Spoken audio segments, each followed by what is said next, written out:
What's up, man? Y'all want to talk about that ghetto gospel? That new Rotha just came out, man. You hear me? I seen it, I was like, oh shit. What the fuck Rotha on? You know what I'm saying? He got a lot that could be talked about. What Rotha on? And he didn't disappoint. He addressed all of it. You feel me? From the Rudy to the Tootie. And he went back and dug a few graves up. Let's talk about it, man. Rotha, man. Come on, ghetto gospel.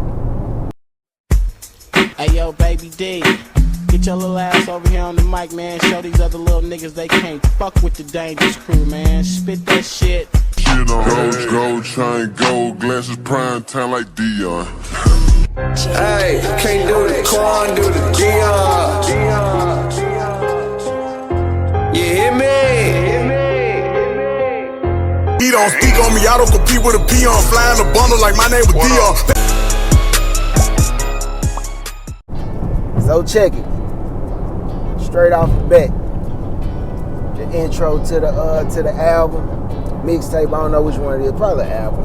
Cause he independent. I see he got a partnership with Empire.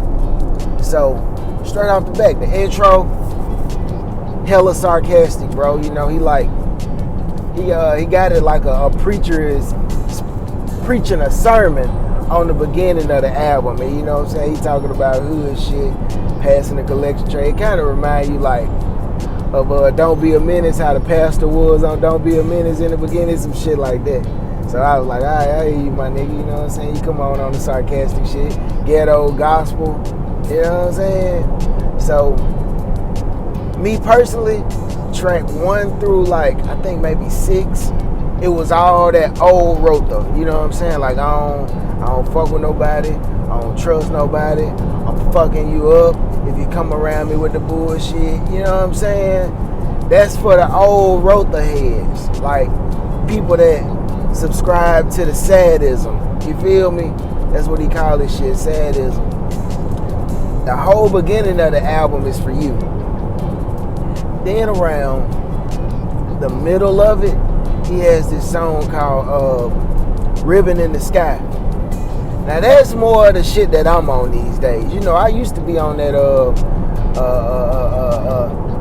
use a bitch. You know, all that No Love Boulevard, Let the Truth Be Told, the crack, bitch. You ain't gotta call my phone. Matter of fact, all you hoes can leave me alone. I used to be on all that shit, bro. Even the fucking all I need is my Continental. Not fucking with nobody type shit. But you know, now I gotta change my mentality and be like, I gotta excuse these niggas, man. I gotta forgive the people that did me wrong in the past because they just victims of the shit that we grew up thinking was alright too. You feel me? So the shit they went through and the shit they inflicted on me, it was because they was misled. Maybe them niggas ain't have good people in their household to teach them morals and how you supposed to treat people and shit like that. So I don't really judge niggas and hold shit against them like I used to. That's what that old Rotha crowd is. You know what I'm saying? Like, fuck y'all niggas, y'all did me wrong. Fuck that female, she was on some bullshit. So when that Ribbon in the Sky part of the album came on, I was like, you know what I'm saying? I still can fuck with Rotha. You feel me? Like, he's making the transition. He ain't all the way there, cause my niggas still to my fucking niggas up. You know what I'm saying? He even addressed like the Crips and the Bloods can't fuck with each other because of a color and shit. That was like some of the greatest shit I heard right there, man. Cause don't nobody that really gangbang really tap into that shit. Nobody but Nipsey. Nipsey was doing that shit. You know, that's why Nipsey was so great. Because he was trying to get niggas to stop seeing each other as the enemy. So Rotha talked about that on that Ribbon in that Sky. Then he talked about instead of giving the little homies in the neighborhood a gun, won't you help him with his homework? You feel me? And that's some other shit that I was like, yes. You feel me? Like, talk to these old heads that be misleading the youth, bruh. You feel me? Because they'll listen to you. I'm just a nigga that they gonna think is a hater on YouTube. You know what I'm saying? what else he talked about? I think he talked about how he lived outside of the hood now. Now he live in like Caucasian people neighborhoods and shit because he ain't got to worry about them trying to steal from him time he turn around. That's some other shit I be talking about. Like he said, we moved Big Mama out the hood. You know, that's the shit we need to be on, bro. You feel me? Like that whole Ribbon in the Sky song, you just gotta listen to Ribbon in the Sky, bro. You know what I'm saying? That's some good shit for your maturing male, like the males that want to get off of the killing, bang, bang, drug shit. Cause all that's in the beginning of the album for you if you want to hear that shit too. Ain't still talking about flying down 10 with that shit, you know what I'm saying? Still got the essays if you want it, yeah, all that. But that shit really started taking its part for me at the end of the album. So after that Ribbon in the Sky, he got a track with Maya on there. You know, they did that I'm so tired. So tired. So he went back and linked up with her. And he's, you know, it was a feel-good song about seeing things clearer now. I guess life is getting better for him, you know what I'm saying? So that's a feel-good track. He got a song with, oh my God. I was so disappointed, bro. I was so disappointed. Because y'all know I just got on that Chris Ward train, right? With that Lil Flip album on that song, Dodge the Espionage. So when I looked at the track list for this new Roe shit, I'm like, oh, that nigga Chris Ward finna get on some shit. And then like, that's old screwed up click. So him and Roe finna do some new shit, like some modern shit. I wanna see how that's gonna match up. So I turned that shit on, right? The nigga Chris Ward on there talking. Yeah, man. The song is called Almost Famous. So, you know, I'm like, Almost Famous, okay, because I didn't know who the nigga was before the Flip shit. So I'm like, yeah, that's true. They are almost famous, you know what I'm saying? Like, niggas knowing but not mainstream. Kind of like 3-6 said, the most known unknowns. So, Chris Ward on the beginning of it talking. Ro come on that bitch. Ro snapping too, G. Oh, God. That's a good song, Ro. You know what I'm saying? That almost famous shit. That shit hard, bro. So, he had the second verse. I'm waiting on Chris Ward to come in. I'm looking like 50 seconds left. What the fuck? Nigga, Chris Ward wasn't even on that bitch rapping. He just came on there and did a little talking and shit, man. You know what I'm saying? But it's still a good look, man, because you gave my boy some shine on your platform. You feel me? But damn, that was a huge letdown, bro. We need some Chris Ward shit, bro. You feel me? So what else was on there? He had a bunch of like old school classics too, bro. Like he used a bunch of old school tracks. You know, Ro do that shit. He remixed that shit. So he sang on them shits where they would say certain words. He'd use the same old melody and the same old, you know, harmony that they would on the old songs, but just add his own words to it on a modern form. So he did a lot of that on his album. You know, the same old Ro methods, bro. You feel me? But he also had one with Lil Kiki on that bitch. And that bitch was fire. That's how they closed the album out. I think it's called Down South shit. So I'm like, okay. He came on, you know what I'm saying? That typical Houston country rap tunes, you know, tempo. And the instruments in that bitch. I'm like, okay. And man, Ro came on that bitch and snapped, G. He came with a different flow pattern, you know what I'm saying? And ate that bitch up, you feel me? Then Kiki come on and bless that bitch on the end, you know what I'm saying? The OG.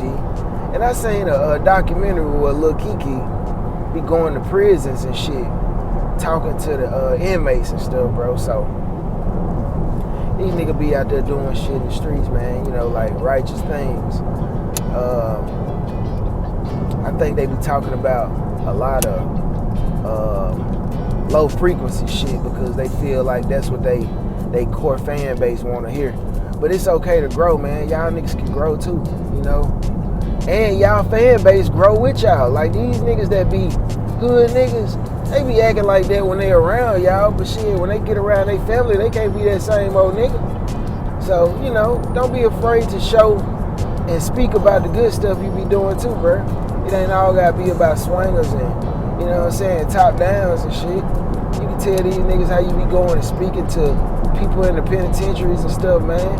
Telling them not to do certain things, you know what I'm saying? Don't only bring the negative side to the music. Yeah, that's some other shit. But he talked about Trey on that bitch. You know what I'm saying? He said, I know Trey probably hate my guts. You know what I'm saying? I can live with it. But I'm only worried about where the money at. I heard that on there. I think he brought up that female. You know what I'm saying? I heard that shit. He said that's why the whole city wanted her. He did. Yeah, I heard that. Yeah. I listen to the lyrics, my nigga. I want to hear what you're talking about. You know what I'm saying? So I can know if you growing. But yeah, man. Overall, man, I would give that shit a 1 out of 5. I would give that shit a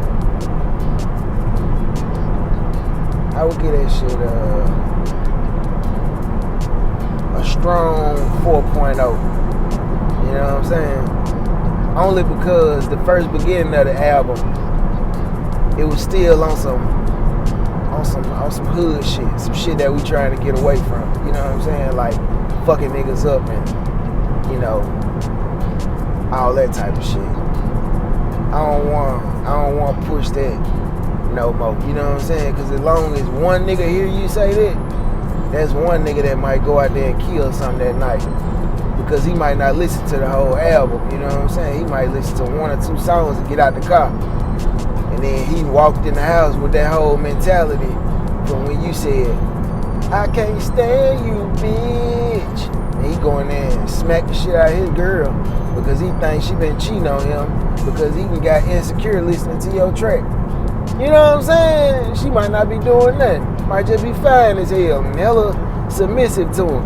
But because that music, because I ain't gonna lie, them first 6 songs, that shit had me on something. Fuck the world, depressed shit. But then the later part of the album brought me around to who I am these days. So that that frequency in that music can change how niggas be feeling, man. So that's why I say a 4.0, because it was a good album past Ribbon in the Sky. I even like the intro. And a lot of the shit that you said in the beginning on the first 6 tracks was alright shit, but I just wouldn't push that same old mentality no more on niggas that might not be smart enough to decipher that you just reaching your old core fan base. Some niggas still gonna be living by that depressed mode shit and fuck around and do some crazy shit. You know what I'm saying? Everybody don't know that Zero just go in there and express himself. He might have had a bad day that day and went in there and talked about it. Or he might have been in his thoughts about things he been through and went in there and voiced his opinion about it. See, some nigga gonna take that and say, that's how I need to live 150 days of my life. And he gonna play that album over and over, hit and repeat on that shit, you feel me? So that's why I say 4.0, you know what I'm saying? If we can goddamn transition these sadism niggas that be listening to you over to some positive shit and get them on some real shit, then we'll be on one. Also, Paul Wall had a track on there, him and Mike D. I don't know who Mike D is. I ain't gonna lie. I know who Smoke D is. But nah, on that Paul Wall one, bro, I heard Paul Wall say a line that low-key offended me. You know what I'm saying? Paul Wall, you my nigga. I see you got a black wife and all that. She be doing the aerobics and all that shit. I be checking into y'all, nigga, man, seeing what y'all be on. Make sure you ain't have no fucking, you know what I'm saying? No Becky in the crib and shit. But anyway, I heard you say, nigga, no 401 and no pension. Well, I'm gonna tell you why I got offended by that, my nigga. Cause I'd rather these kids that make the transition from the drug game, I'd rather them to go and get a legit job and fuck with a 401 and a pension before they go out here and sell drugs and then end up in prison working for fucking $1 a fucking day. You feel me? So everybody can't go straight from being a fucking drug dealer to being an entrepreneur. Some people, if they want to clean their life up, it's gonna be a process for them. So you can't fault a man and shame a man just because you was able to get right into the rap game and get, you know what I'm saying, blessed into that shit, you know, by hanging around the right people at the right time and being blessed by God. That's your lifestyle, you feel me? But don't shame a brother that gotta do 401k and pension. You feel me? Like, don't mislead people thinking that shit is some bad shit, bro. Anything to keep niggas from shooting and killing each other behind drugs and going to prison behind some shit, I'm all for it, bro. Like, if you ain't gonna come to the hood and bless a nigga to be an entrepreneur, don't shame a man for working or working to try to save some money to become an entrepreneur. You know what I'm saying? Like, all drug dealers ain't $100,000 niggas. Some of these niggas be selling out the ounce just to try to make $50 every week or $100 every week. You know what I'm saying? Selling $20 grams of loud and shit. You know what I'm saying? So, you know, that's the only thing. But it was good to hear Paul Wall back on the track, man. You know what I'm saying? He said, as long as they still make diamonds, he's still gonna be wearing grills, top and bottoms, man. Johnny and all these guys, man. So yeah, man, it was a good track. It was a good album, man. It was a good album, man. You know what I'm saying? It was a good album. I'll definitely be listening to that Ribbon in the Sky a lot more though. That Ribbon in that Sky and the Down South shit. Yeah, that Maya was a good one. And he had that outstanding. Dum. Girl, you knocked me out. He did one of that shit. But yeah, I'm out, man. I'm at work, bruh. My 401k and my pension shit. You know what I'm saying? So I'm out. All right, peace. Hope y'all enjoyed that review, dog. Congratulations, bro, man. 100. Hey, yo. I had to double back, man, and correct something. I ain't even dropped the video yet, but I'm just such a thorough individual, bro, that I'm not gonna put something out there that ain't all the way correct. So I made that first part of this video, part 1, after listening to the album one time. The first 4 or 5 songs that I listened to that I was referring to as the old Rotha, that was based off my perception when I was in the shower, not able to hear the words that much, and on the move, trying to get ready for work and all that shit, trying to get out the door.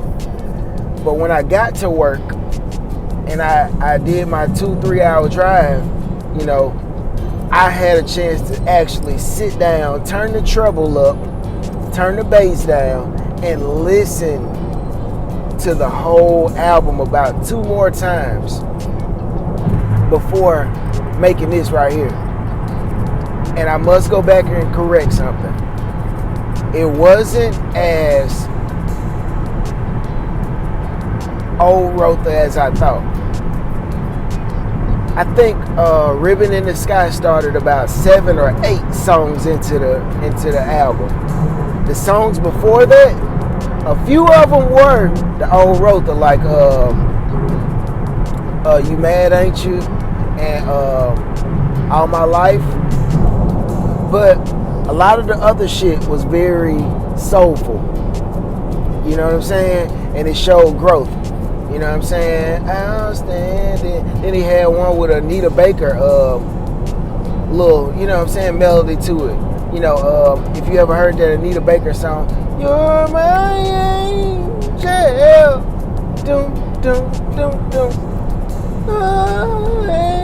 Okay, well, he did a remix of one called No Angel, talking about people that point fingers at people, you know, and judge them wrongly. So, you know, all in all, man, after listening to it 2 or 3 more times, it's a very solid album, bro. Very solid. It did show growth.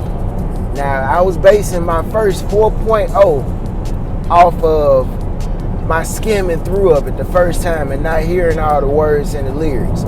After going back as a music head before I put out some bad information, because my music head reputation depends on these analyses, man. After going back and listening to that thing 2 or 3 more times, it's a very solid album. It's got old Rotha head shit, and it's got that old flow where you take a beat that's old school and you add a new vocabulary to it with the same harmony from the old beat. It's got that on it, and it's got I'm Growing Up as Rotha, where he talks about, you know, his love life and him being with a woman, and we good, baby, you ain't gotta worry about that, but he do it in a gangster way. It's called We Okay. I like that one too. You know what I'm saying? Because if you got a girl at home, she always on your back thinking you tripping, doing some shit, We Okay. I like that one. So, man, all in all, bro, it was a solid album, and it was a great effort put forth by Ro, you know what I'm saying, to keep on dropping good country rap tune music that Pimp will be proud of. I don't know DJ Screw and what his personality was like, but I'm sure if he looking down on these guys, man, that were part of SUC, he'll be proud of all of them, man, because they still going, man, and they keeping the legacy alive, you know, for what I'm sure he was trying to build when he was alive. So, man, I take that 4.0 back. This is after 2-3 times of listening. I give that boy a strong 4.7, 4.8. It is what it is. If I say 5, niggas gonna be like, I'm jock riding. 4.7, 4.8. If you don't believe me, go listen to the album. And then don't just go off the first time you hear it like I did on my first part of this video. Listen to it 2-3 times. Hit the highway with it for about an hour and a half. You know, drive you an hour with your girl or something, your kids. Jump in the car, pull you a cup up, and just sit and ride and listen to what he actually saying.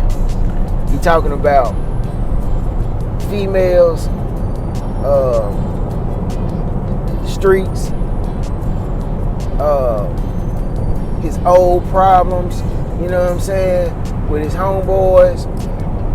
He talking about spirituality, he talking about growth as a people, you know what I'm saying. The boy said Martin Luther King coming back, he'll probably want to turn around and go back the way he just left from. The way we got things so messed up these days, man. I said, oh, that boy, he growing. Yeah, community reparations in progress, man. Yep. But anyway, yeah, man, I had to come back and correct that, you. Now, I'll probably drop the video now. I feel like I did him a fair assessment. The first time was rushed, one listen. This one is a more thorough. I still feel the same way about the 401k and the pension, because everybody ain't got it like that. What else? Yeah, we still got to get off the killing brothers, because we got enough problem with these other folks that we got issues with. You know, them the ones that really hating on you. You know what I'm saying? It ain't the nigga that hating on you. You know who hating on you, like Soulja Slim say. You know what I'm saying? They hating on you. Shit. Yeah, that's it, man. I'm out, bro. You know what I'm saying? Again, man, 4.7, 4.8, man. Alright, I had to come back and correct that. 100. I'm going to work, dog. Get the pension shit going.